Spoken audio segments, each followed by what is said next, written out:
It's all lies. Well, it's not all lies. All of There's it. some lies. I found that too. I didn't Lost civilization in Grand Canyon was, wait, Egyptian?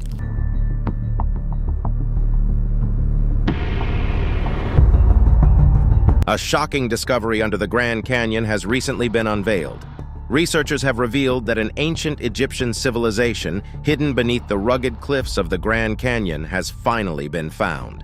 This video will dive into this discovery that has stirred debate and speculation for generations. What is the evidence of this interesting news? Did life truly survive under the Grand Canyon? Join us as we finally unveil the truth about ancient Egyptian civilization finally found under the Grand Canyon. Researchers have gotten a big break after they spent decades trying to unlock the secrets hidden within the depths of one of nature's most fascinating landscapes. An ancient Egyptian civilization was finally found under the Grand Canyon's majestic cliffs.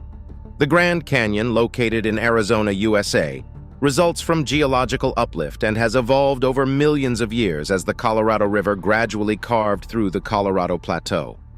Stretching 277 miles in length, with a width of up to 18 miles and a remarkable depth standing at 6,093 feet, the canyon is a breathtaking natural wonder.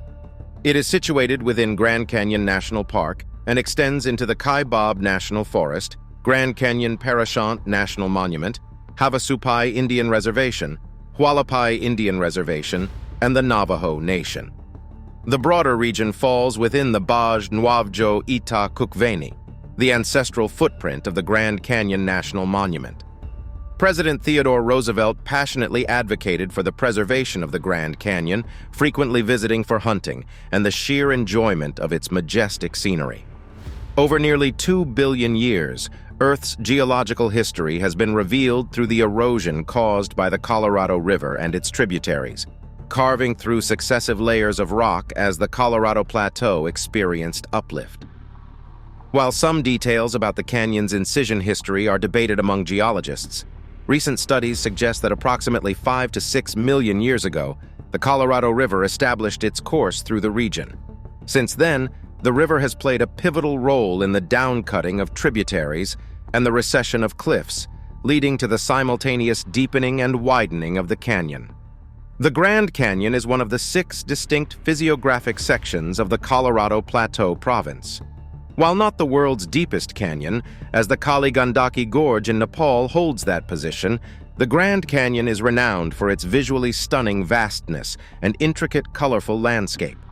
Geologically, it holds significance due to the extensive sequence of ancient rocks that are well preserved and visible in the canyon walls, offering a comprehensive record of the early geological history of North America.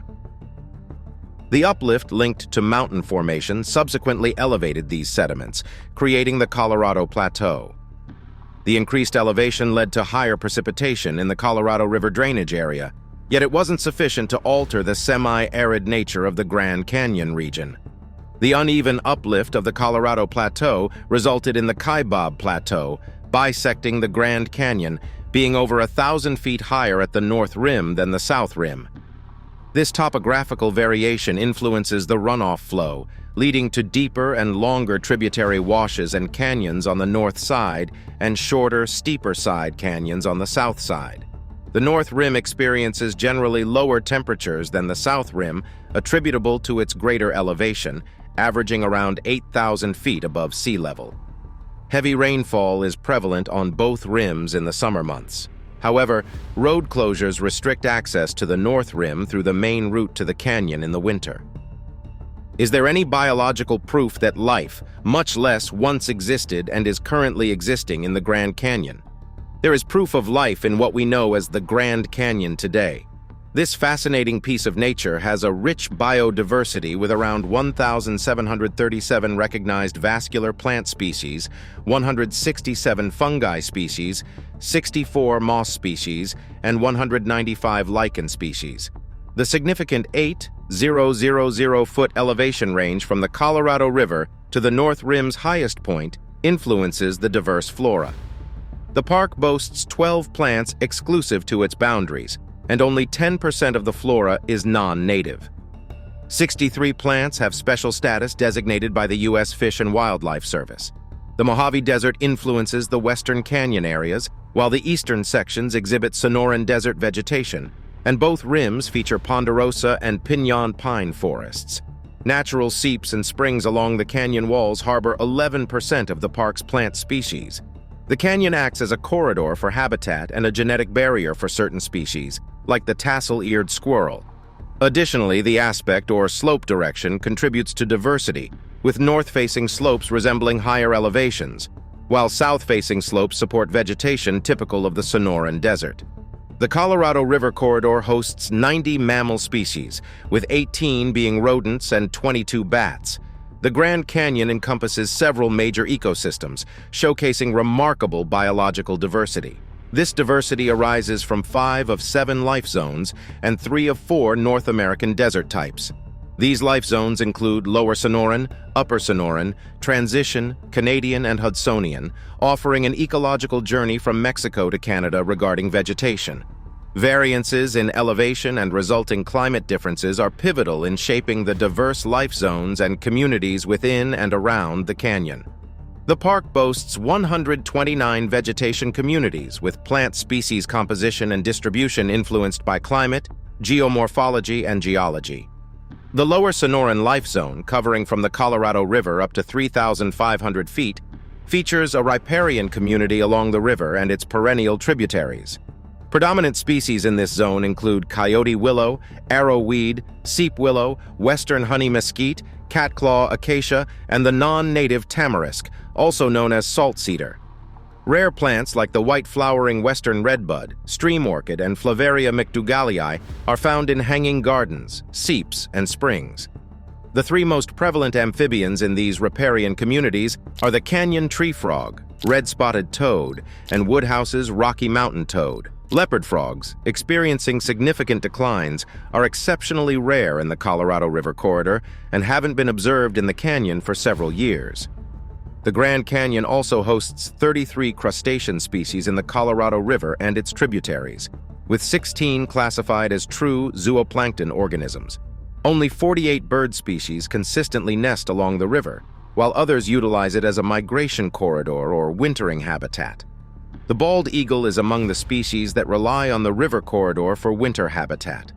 River otters might have vanished from the canyon in the late 20th century, and muskrats are exceptionally scarce. Beavers, known for cutting willows, cottonwoods, and shrubs for sustenance, can significantly impact riparian vegetation. Various rodents, including antelope squirrels and pocket mice, exhibit omnivorous behavior across different vegetation types. Grand Canyon bats typically roost in desert uplands but feed on the plentiful insects along the river and its tributaries. Alongside bats, coyotes, ringtails, and spotted skunks are the predominant riparian predators, preying on invertebrates, rodents, and reptiles. Rarer species like raccoons, weasels, bobcats, gray foxes, and mountain lions also inhabit the area. Ungulate species like mule deer and desert bighorn sheep frequent the river corridor. Following the removal of 500 feral burrows in the early 1980s, bighorn sheep numbers have rebounded. Mule deer, not permanent residents along the river, migrate down from the rim when food and water resources are scarce. The Upper Sonoran Life Zone encompasses the Inner Canyon and South Rim at elevations ranging from 3,500 to 7,000 feet. This zone is characterized by blackbrush, sagebrush, and pinyon juniper woodlands. Around 30 bird species predominantly reproduce in the desert uplands and cliffs within the Inner Canyon. Almost all bird species in the area also breed in other suitable habitats across the Sonoran and Mojave deserts. Peregrine falcons benefit from the abundance of bats, swifts, and riparian birds as a food source, and the steep canyon walls offer numerous suitable nesting sites. Additionally, some critically endangered California condors reintroduced to the Colorado Plateau on the Arizona Strip have established their home in the eastern part of the canyon. Elevations between 3,500 and 4,000 feet belong to the Mojave Desert scrub community of the Upper Sonoran, dominated by the four-winged saltbush and creosote bush, with other notable plants including Utah agave, narrow-leaf mesquite, ratani, catclaw acacia, and various cactus species. Elevations ranging from 8,200 to 9,000 feet fall within the Canadian Life Zone, consisting of the North Rim and the Kaibab Plateau. This zone hosts spruce fir forests characterized by Engelmann spruce, blue spruce, Douglas fir, white fir, aspen, and mountain ash. Perennial grasses, groundsels, yarrows, cinquefoil, lupines, sedges, and asters contribute to the subalpine climate. Fauna in this zone includes mountain lions, Kaibab squirrels, and American goshawks. Hudsonian Life Zone features rare montane meadows and subalpine grassland communities, which exist solely on the North Rim. These areas are marked by diverse grass species such as blue and black grama, big galleta, Indian ricegrass, and threons. Wetter regions support sedges and forbs. Can the history of the Grand Canyon be linked to any ancient civilization? The Grand Canyon has been home to Native Americans for millennia, with continuous habitation, settlements within the canyon, and the construction of dwellings in its numerous caves. The Pueblo people regarded the Grand Canyon as a sacred site, making pilgrimages to it. The first recorded European to witness the Grand Canyon was Garcia López de Cardenas of Spain, who arrived in 1540. The ancestral Puebloans, an indigenous American culture, thrived in the present-day Four Corners region of the United States.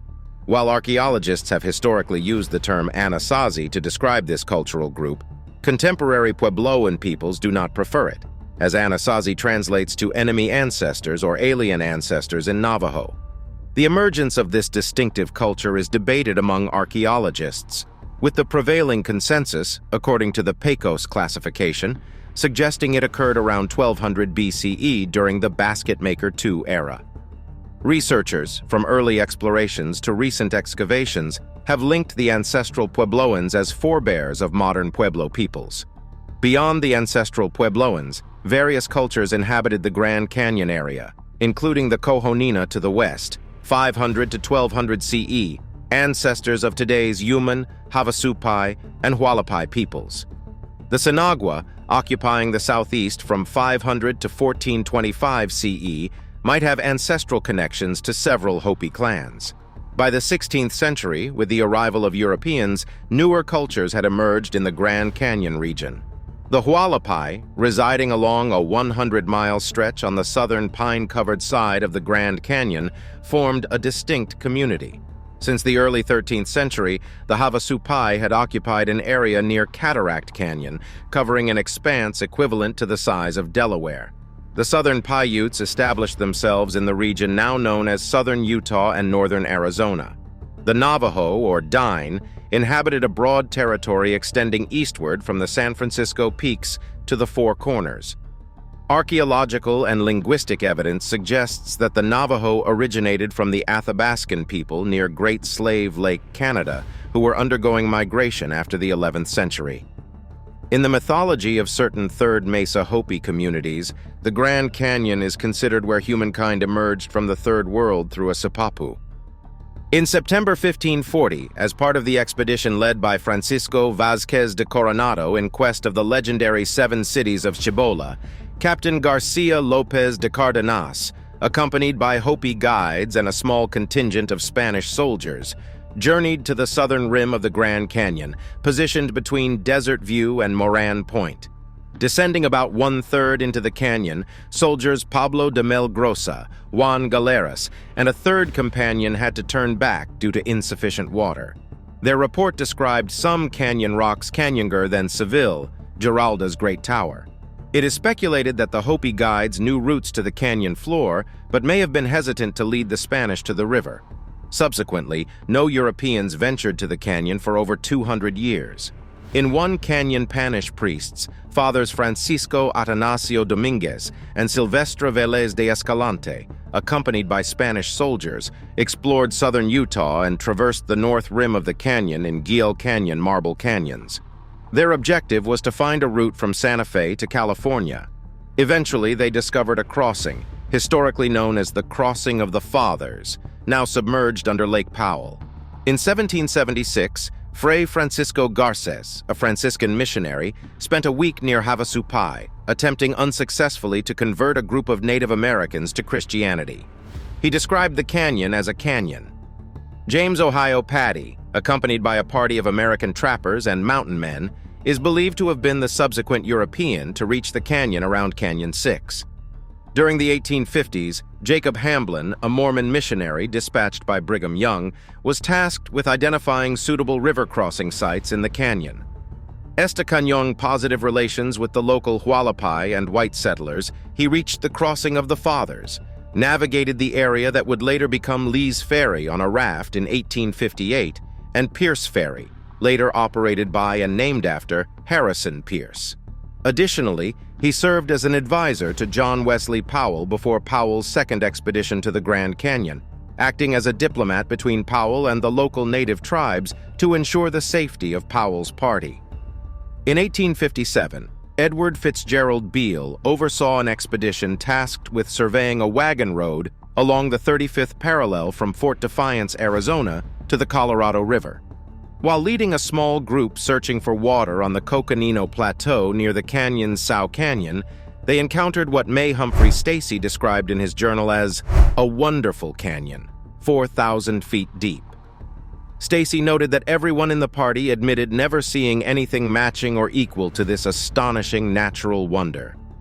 Around the same time, in 1857, the U.S. War Department enlisted Lieutenant Joseph Ives to lead an expedition to assess the feasibility of upriver navigation from the Gulf of California. Embarking from the mouth of the Colorado on December 31, 1857, Ives and his party reached the lower end of Black Canyon on March 8, 1858. Continuing by rowboat after the steamboat explorer struck a rock, Ives led his party east into the canyon, possessing the first Europeans to travel the Diamond Creek drainage. In his report upon the Colorado River of the West to the Senate in 1861, Ives stated that the marvelous story of cardinals was rather magnified than detracted from by the accounts of one or two trappers who professed to have seen the canyon. In one canyon aptane, Joseph R. Walker, accompanied by his nephew James T. Walker and 6 men, undertook an expedition documented by the San Francisco Herald. Starting in January 1851, they journeyed up the Colorado River, reaching the point where it joined the Virgin River. Their route continued east into Arizona, following the Grand Canyon, with occasional side trips for exploration. Walker expressed a specific interest in visiting the Moqui or Hopi Indians, whom he had briefly encountered and found remarkably intriguing. In 1858, John Strong Newberry likely became the first geologist to explore the Grand Canyon. In 1869, Major John Wesley Powell initiated the first canyon descent of the Colorado River. Powell commissioned the construction of 4 reinforced white wall rowboats in Chicago, transported them west via the newly completed Continental Railroad, and assembled a team of 9 men, including his brother Walter. Departing from Green River, Wyoming on May 24th, the expedition faced challenges, losing a boat, a significant portion of their food, and other crucial supplies on June 7th. Despite encountering dangerous rapids and falls, they navigated down the Green River, reaching its confluence with the Colorado River near present-day Moab, Utah, on July 17th. The journey continued, with the team confronting additional rapids and falls along the Colorado River. On August 28, 1869, faced with what some considered impassable rapids, 3 expedition members continued the journey on foot to settle 75 miles away. Ironically, the remaining members successfully navigated the rapids on August 29, 1869, while Seneca Howland, Oramel Howland, and William H. Dunn were tragically murdered. The region where the 3 men traveled was marked by tensions between Shivwits engaged in farming and hunting and incoming Mormon settlers. The responsibility for the killings has been a subject of heated debate. Powell visited the area the following year and, informed through a Mormon interpreter, was told that the Shivwits had mistakenly killed the men, believing them to be prospectors responsible for the murder of an Indian woman. Powell chose to engage in a peace ceremony with them. Powell later became the first director of the U.S. Bureau of Ethnology at the Smithsonian Institution from 1879 to 1902, and the second director of the U.S. Geological Survey from 1881 to 1894. He was credited as the first to coin the term Grand Canyon in 1871, replacing its previous name, the Big Canyon. In 1889, Frank M. Brown envisioned constructing a railroad along the Colorado River for coal transportation. Undertaking this endeavor, he and his chief engineer, Robert Brewster Stanton, along with 14 others, explored the Grand Canyon using inadequately designed cedar wood boats without life preservers. Unfortunately, Brown lost his life in an accident near Marble Canyon. Stanton persevered by crafting new boats and continued the exploration of the Colorado River, reaching the Gulf of California. The Grand Canyon became an official national monument in 1908 and a national park in 1919. So what evidence supports the claim that an ancient Egyptian civilization has finally been found under the Grand Canyon? On April 5, 1909, the Arizona Gazette featured a front-page article titled "Explorations in the Grand Canyon," asserting extravagant claims of discovering remnants of an Egyptian civilization within a massive cave on the cliffs of the Grand Canyon. Positioned 2,000 feet above the Colorado River, the chambers of this underground citadel were described as filled with artifacts, hieroglyphics, and potentially Egyptian mummified remains. But the entire narrative is unquestionably untrue.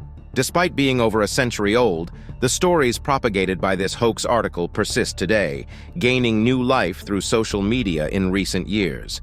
The Smithsonian Institution, the alleged expedition sponsor, has received numerous inquiries about the supposed discovery, even though the referenced investigation never occurred. The initial article, written by an anonymous author, claimed that G.E. Kincaid, funded by the Smithsonian and guided by Professor S.A. Jordan, had made a groundbreaking historical find. In 2000, a spokesperson for the Smithsonian Institution responded to an inquiry through email, confirming that the story was indeed a hoax. The representative stated that the Smithsonian's Department of Anthropology had searched its files without finding any mention of Professor Jordan Kincaid or a lost Egyptian civilization in Arizona. Despite this clarification, the story persists in books and articles. Haley Johnson, president of the Grand Canyon Historical Society, points out the inconsistencies in the original article, noting that these images alone are obvious fakes. In a 2009 article in the Old Pioneer, the magazine published by the Grand Canyon Historical Society, author Dan Lago examined over a dozen newspapers from the time. He discovered that most ignored the Gazette story entirely, with only one paper reprinting it without comment. We've come to the end of today's video. If you enjoyed watching, please give it a like, drop a comment, and share it with your friends. Subscribe for more intriguing content like this. Thanks for watching.